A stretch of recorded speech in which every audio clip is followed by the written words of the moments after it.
Hi! இன்றைக்கி நம்ம பார்க்க போகிற ரெசிபி தேங்காய் இட்லி. மார்னிங் பிரேக்ஃபாஸ்ட்டுக்கு சூப்பரான ஒரு டிஷ். எப்படி செய்யலான்னு பார்த்துடலாங்களா?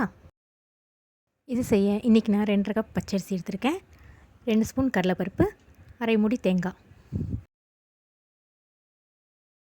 பச்சரிசியை 2 to 3 டைம்ஸ் நல்லா வாஷ் பண்ணிவிட்டு 1 hour ஊற வச்சுக்கோங்க. ஊற வச்ச அரிசி இப்போ ரெடியாக இருக்குது. நம்ம இதை ஈரப்பதம் போக காய வச்சுக்கலாம். மார்னிங் செய்ய உங்களுக்கு டைம் இல்லைன்னா இந்த ப்ராசஸ் மட்டும் நைட்டே செஞ்சு வச்சுக்கோங்க. கடலைப்பருப்பை சுடு தண்ணியில் ஊற வச்சுக்கோங்க.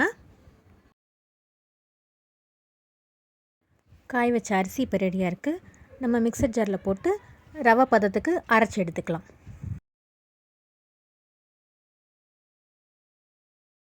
அரை மூடி தேங்காவை துருவி வச்சுக்கோங்க.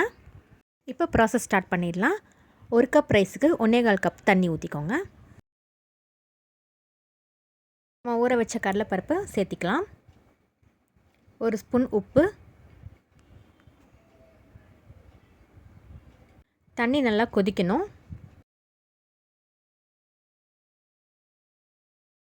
இந்த ஸ்டேஜில் நம்ம அரைச்சி வச்ச பவுடரை சேர்த்திக்கலாம். கட்டி இல்லாமல் நல்லா கலந்து விட்டுருங்க.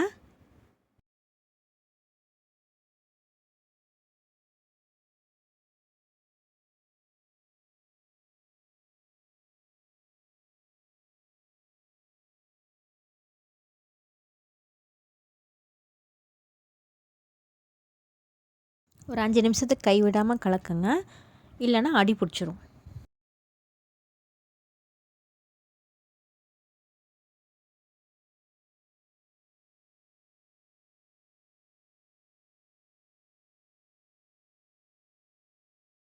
இது கரெக்டான பதம். இந்த ஸ்டேஜில் நம்ம ஸ்டவ் ஆஃப் பண்ணிவிட்டு துருவி வச்ச தேங்காவை சேர்த்துக்கலாம். நல்லா ஒரு வாட்டி கலந்து விட்டுக்கோங்க. இந்த டிஷ்ஷுக்கு தேங்காய் தான் ஹைலைட்டு. அரை மூடி இல்லை ஒரு தேங்காய் ஃபுல்லாக கூட நீங்கள் சேர்த்துக்கலாம்.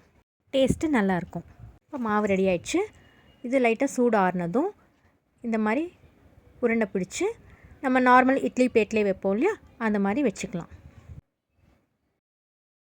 பிளேட்டில் எண்ணெயெல்லாம் எதுவும் தடவ வேண்டாம். நம்ம மாவை வச்சு லைட்டாக ஒரு ப்ரெஸ் கொடுத்தா போதும்.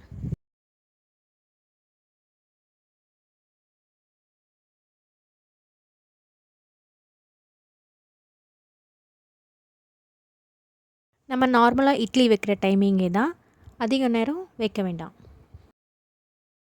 நம்மளோட தேங்காய் இட்லி இப்போ ரெடியாக இருக்குது. இதுக்கு தேங்காய் சட்னி, சுகர் ரெண்டுமே காம்பினேஷன் நல்லாயிருக்கும். நீங்களும் உங்கள் வீட்டில் இதை ட்ரை பண்ணி பார்த்துட்டு எப்படி இருந்துச்சுன்னு கமெண்ட்டில் சொல்லுங்கள். மறக்காமல் எனக்கு ஒரு லைக் போட்டுருங்க.